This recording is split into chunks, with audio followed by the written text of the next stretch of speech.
Бул имаратта облустук үй бүлөлүк дарыгерлер борборунун өмүр сакчылары калктын ден соолугуна кам көрүп келишет. Союз учурунда фин ыкмасында салынып, облус түзүлгөнгө чейин райондун жашоочуларын тейлегенге бардык шарттар бар болчу. Акыркы учурда калктын саны өсүп, имарат дарыгерлер үчүн да, бейтаптар үчүн да көйгөй жаратууда. Келсең очерет. Ушу бир мына врачтар неме калганда очеретке жетпей көп адамдар менен неме болуп атат, кыйналып атат. Ошон үчүн мына биздин эмелер кичине тарлык кылып атат. Мына азыркы мына поликлиника. Буну чоңойтуш керек. Анын үстүнө мына жерде бир чоң поликлиника курулуп атат.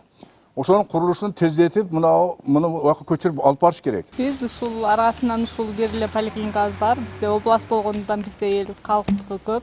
Ошондуктан биз бул жерге келгенде кээде кезек күтүүгө туура келет.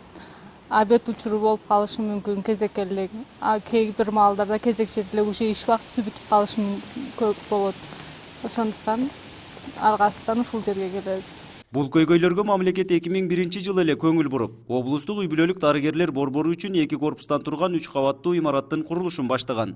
Бирок 16 жыл болсо да дарыгерлер менен карапайым элдин түйшүгү жеңилдегендин ордуна кайра абалдары оорлоп келет.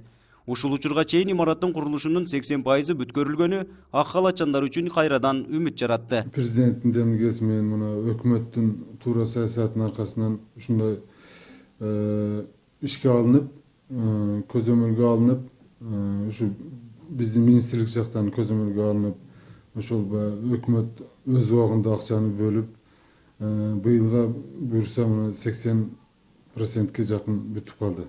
Имарат толук бүткөрүлмөйүнчө бул борбордун дарыгерлери буга чейинкидей эле көйгөйлөрдү баштан кечире беришет. Анткени эски имаратта орундуктар жетишсиз.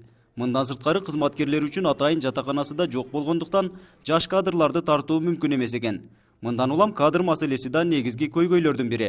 Аны чечүү үчүн азыркы имаратты жатакана кылуу сунушу коюлууда. Азыр бир сунуш катары эле айтып атабыз. Бул жерде биз өзүбүздүн жаңы келген кадрларга мындайча айтканда жатакана, общежитияны уюштуруу колго алып атабыз. Буюрса биз көчкөн тарапта бул жерде жаңы кадрларга үй менен камсыз кылып бере алабыз деген бир чоң алдагы идеялар коюп турабыз. Эгер ишке алып калса жаңы келген кадрларга толук кандуу бир шарт коюлат деген ойду айткым келип атат. Кандай болбосун Баткенде калктын саламаттыгына кам көрүү канааттандырарлык болбой жаткандыгын шаар тургундары билдиришүүдө. Облус түзүлгөндө 15 жылдан ашса да толук кандуу дарыланууга шарт түзүлө элек. Бул аралыкта канчалаган чоңдор келип кетишсе да, абал жакшырбай жатат дейт жергиликтүү жашоочулар. Премьер-министр келди, президент келди, депутаттар келип, эч кимсе карабай атат да булар. Ошон үчүн дагы бизге мына азыр областыбызда 500 000 жашоочу бар.